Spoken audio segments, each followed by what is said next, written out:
is Wednesday. It's the 15th of January. I'm Monita Rajpal. This is CNN News Center, live from Hong Kong. Our top stories today. We begin this hour with dramatic, newly released video showing the chaotic moments right after ASIANA Flight 214 crashed in San Francisco last July. Take a look. This video is from a camera mounted on a helmet belonging to a firefighter responding to the crash, and it could become crucial evidence in the wrongful death claim that's just been filed by the parents of a girl who was thrown from the plane onto the tarmac. The 16-year-old died after being run over by fire trucks. Dan Simon is following developments for us. He joins us now from the San Francisco International Airport with more on that. Dan? Well, hi, Monita. It was a heartbreaking revelation that a 16-year-old girl from China survived the crash only to die after getting hit by a fire truck. Now this... All right, Dan, thank you very much. Dan Simon reporting to us live there. Thailand is pressing ahead with elections planned for February 2nd. Anti-government protesters have been calling for their cancellation. They say the country needs political reform before any vote. Dozens of people are dead following a wave of violent attacks in Iraq this morning. 6 car bombs went off in Baghdad, killing at least 13 people and injuring more than 60. Another 13 people were killed by an explosion at a funeral north of the capital. Michael Holmes is in Baghdad. He joins us now with more on these latest developments. Michael? Yeah, Monita, sadly, this is becoming a daily event. Thank you very much for that. Michael Holmes reporting to us there live from Baghdad. Well, Michael has reported from Iraq many times since the start of the war. Now he's sharing his thoughts with us online. It's a remarkable perspective on what's happening there. Check it out. You are watching CNN News Center live from Hong Kong. You are watching CNN News Center live from Hong Kong. I'm Monita Rajpal. Some of the other stories that we're following for you today. A second day of voting is underway in Egypt in a referendum on a new constitution. People are being asked if they want to see more power handed to the military. A yes vote could pave the way for fresh elections. On Tuesday, 9 people were killed across Egypt in violence related to this referendum.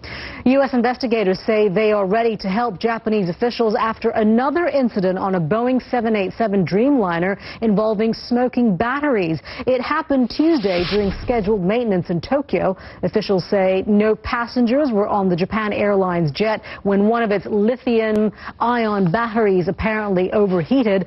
A year ago, officials granted all 50 Dreamliners when batteries overheated on 2 of the jets. The U.S. is calling comments by Israel's defense minister offensive and inappropriate. Moshe Yaalon was quoted as saying the Secretary of State John Kerry is, quote, acting out of misplaced obsession and messianic fervor with his Middle East peace efforts. Yaalon later apologized. The French president has sidestepped questions about reports he's having an affair with an actress. Speaking to reporters, Mr. Hollande said only that he and his partner, Valérie Trierweiler, are going through a painful moment. He said he will clarify the status of France's First Lady before next month's state visit to the U.S.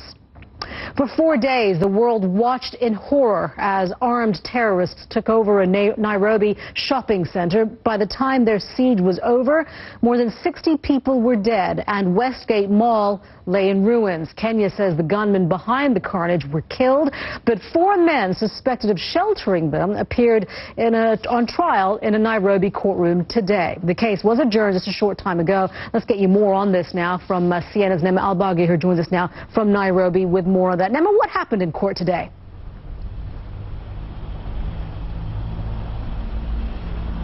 Well, it's taken nearly 4 months, Monita, but... Nema Albagi reporting to us there live from Nairobi.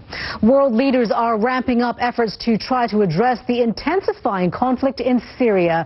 They are gathered in Kuwait to raise funds for those affected by Syria's civil war. The United Nations has urged the global community to provide aid for up to 13 million civilians. The UN says this is its biggest appeal ever for a single humanitarian emergency. It is asking for $6.5 billion, and as you can see, there's still a long way to go. The current pledges total roughly $1.4 billion.